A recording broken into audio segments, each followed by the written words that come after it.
Bonsoir, bonjour. Ça dépendra de l'ère à laquelle vous nous suivez présentement. Moi, c'est votre analyste, votre serviteur Dieudonné Mukengshaï Wambelou. La chaîne, c'est votre chaîne, Diedor Info Télévision. Diedor Info Télévision, c'est votre chaîne de prédilection qui vous informe, qui vous donne les informations à la une, qui vous forme, qui parle souvent de l'éducation nationale, qui fait la promotion des institutions du système éducatif en République démocratique du Congo. Vous qui nous suivez de partout, dans 26 provinces de la République démocratique du Congo, vous qui êtes ici à Kinshasa, la capitale, vous qui êtes au Kasaï central, Kasaï oriental, au Lomami, Lomami, au Katanga, Kolwezi, la ville de Kolwezi, vous êtes à Goma, donc Sud Kivu, Nord Kivu, vous êtes à Chopo, vous êtes à Sidoubangi, Nord Ubangi ou dans la province de l'Équateur, vous êtes à Kwango, Kwilu, vous êtes au Congo central, ça c'est votre chaîne. Likez cette émission, partagez cette émission et je vous prie aussi d'activer la cloche des notifications de telle manière que quand nous serons là en ligne, que vous soyez notifiés. Abonnez-vous à la chaîne pour nous soutenir, pour soutenir cette œuvre. Moi, c'est Dieudonné Mukengshaï Wambelou, je suis votre humble serviteur, je suis pensionné de l'éducation nationale, j'ai fait la promotion de dans ces sous-secteurs, des institutions, de nos autorités, de notre système éducatif. Je suis en train de booster les enfants qui apprennent aujourd'hui. Je suis en train de réveiller la conscience professionnelle des enseignants, quelles que soient les conditions qui sont en train de passer aujourd'hui, de donner, de former, car le développement de notre pays dépend de cette formation, de cette éducation que nous donnons à nos enfants aujourd'hui. Après plusieurs analyses, après plusieurs demandes, nos téléspectateurs nous ont demandé, nous ont suggéré d'ajouter, hormis cette thématique de l'éducation nationale, la promotion de l'éducation nationale, nos téléspectateurs, nos abonnés nous ont écrit pour ajouter une autre thématique ou un autre axe dans cette chaîne, dans la philosophie de cette chaîne Diedor Info Télévision. Cette thématique que nous voulons ajouter et que nous ajoutons à partir d'aujourd'hui s'appelle la masse laborieuse. En dehors de l'éducation nationale, en dehors de cette promotion de l'éducation nationale, nous allons aussi parler de temps en temps de la masse laborieuse ici en République démocratique du Congo. Car cette masse laborieuse est le pilier de la nation. En République démocratique du Congo, la masse laborieuse n'est pas qu'un signe, qu'un simple concept politique, mais c'est une réalité vivante, car la maman qui se lève à 4 heures du matin pour vendre au marché, les enseignants sous-payés qui continuent malgré toute forme de génération future, malgré toute forme de génération future, c'est le creuser artisanal qui se trouve là-bas au Katanga, le pêcheur du fleuve Congo, les cultivateurs au Grand Kasaï. La masse laborieuse congolaise, c'est le cœur battant même de l'économie nationale. Car vous allez remarquer dans l'histoire, les idées, la philosophie de Karl Marx parlait du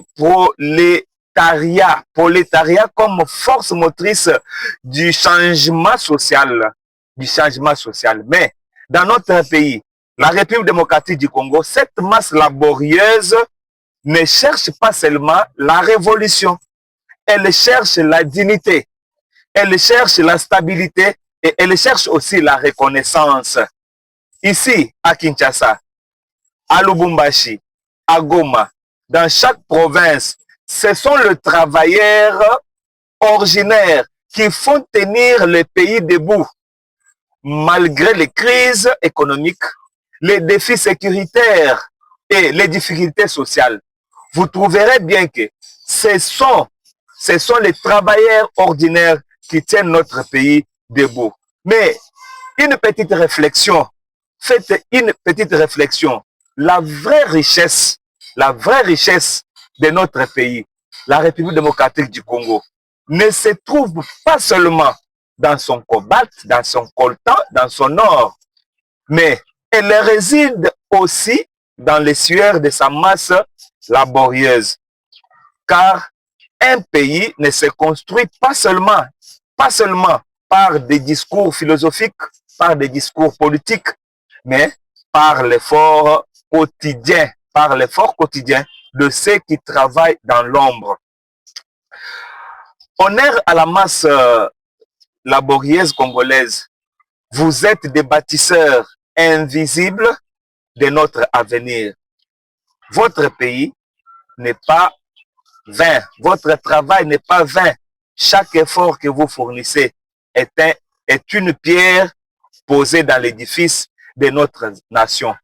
Vous trouverez bien que, au-delà de tout, l'économie de notre pays, la richesse de notre pays ne réside pas aujourd'hui dans ce que tout le monde pense. Si aujourd'hui, notre pays, mon pays, la République démocratique du Congo est convoitée et il y a la guerre partout, à Goma, il y a les guerres partout, il y a la guerre au Grand Katanga, il y a la guerre au centre, il y a des conflits politiques, et beaucoup d'étrangers, les pays convoitent toujours notre pays.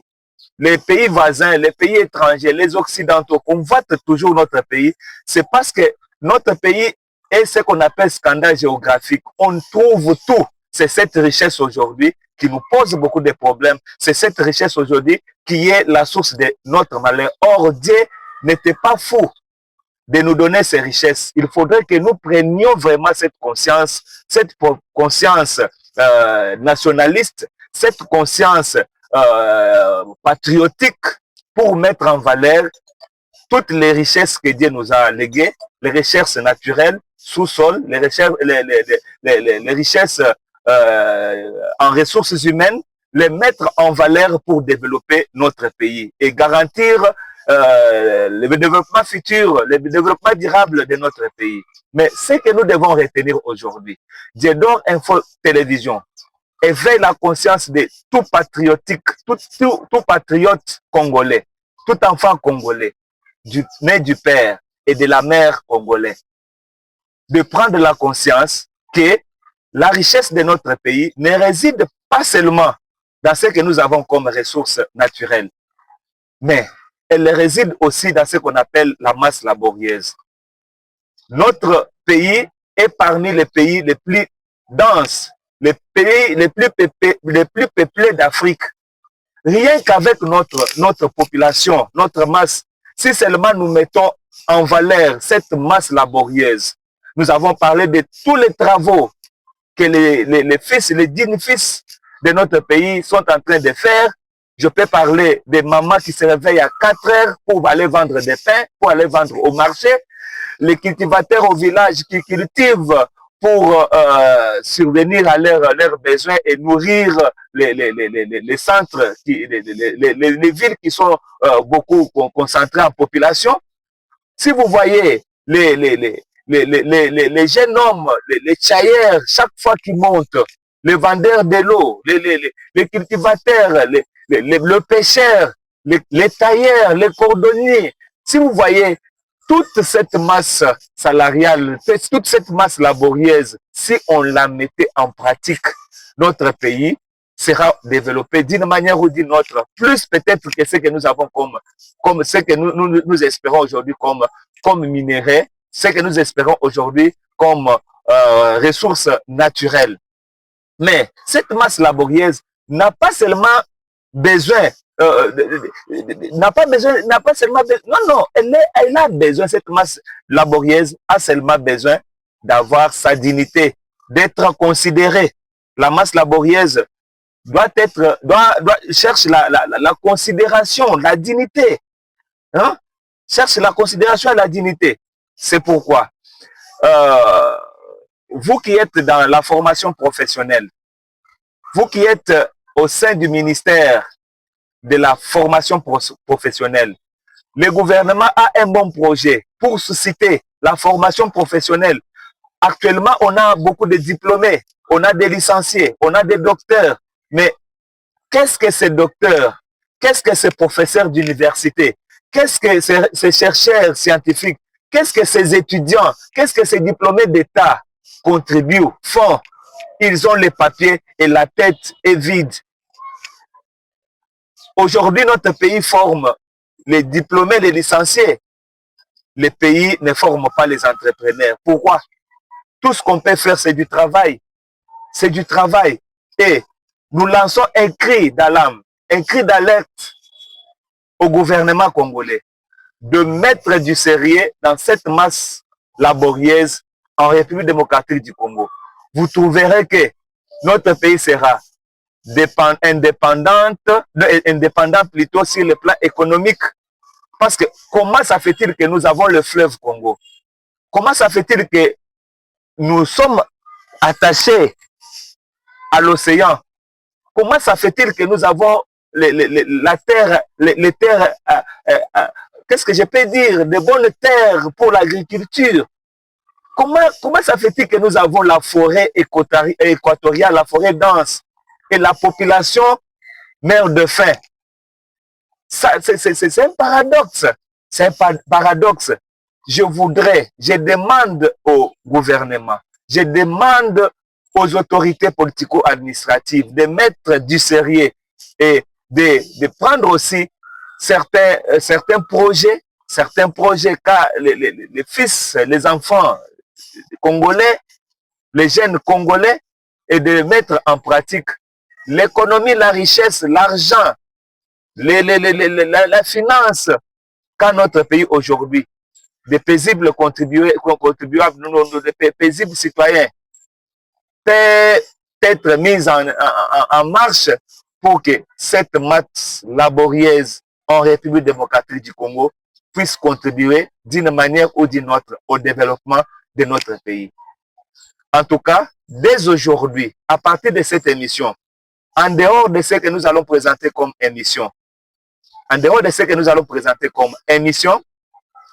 dans le secteur de l'éducation, votre chaîne va commencer à faire des investigations, va commencer à descendre sur terrain pour voir quels sont les soucis que dit le travailleur là, que dit les actifs. Les actifs, c'est là qui sont actifs dans cette masse laborieuse en République démocratique du Congo. Et nous serons partout, en commençant par ici, dans la capitale, ici à Kinshasa. Nous serons dans les différentes provinces pour faire entendre la voix de ceux-là qui travaillent au quotidien pour le développement non seulement de leur famille, mais pour le développement de notre pays. Et les cris que ces gens-là vont donner, nous allons aussi faire intervenir, nous allons aussi parler, nous allons analyser, faire montrer aux autorités que si seulement les autorités politico-administratives de notre pays puissent prendre en considération les doléances et l'importance de cette masse laborieuse en République démocratique du Congo, notre pays sera un pays émergent, sera un pays qui va se développer plus vite, et ce développement sera non seulement pour le développement d'aujourd'hui, ça sera aussi pour un développement durable, c'est-à-dire pour les générations futures. Moi, c'est Dieudonné Mukinshayi Mbelu, je suis analyste, je suis votre humble serviteur. Je vous demande de liker, d'abord de vous abonner à cette chaîne. Nous n'avons pas assez d'abonnés. Il y a les abonnés qui étaient là, nous avons, notre chaîne a été d'abord piratée et nous avons fourni un effort de réactualiser notre chaîne. Et puis nous avons mis des garde-fous de sécurité pour que ça ne puisse pas encore se passer. Nous voudrions que vous partagez cette émission, que vous aimiez cette émission, que vous vous abonnez à cette chaîne pour contribuer et pour faire attendre la voix de ceux-là qui travaillent dans cette masse précieuse, la masse laborieuse de la République démocratique du Congo. Merci et à la prochaine. Ciao. Merci.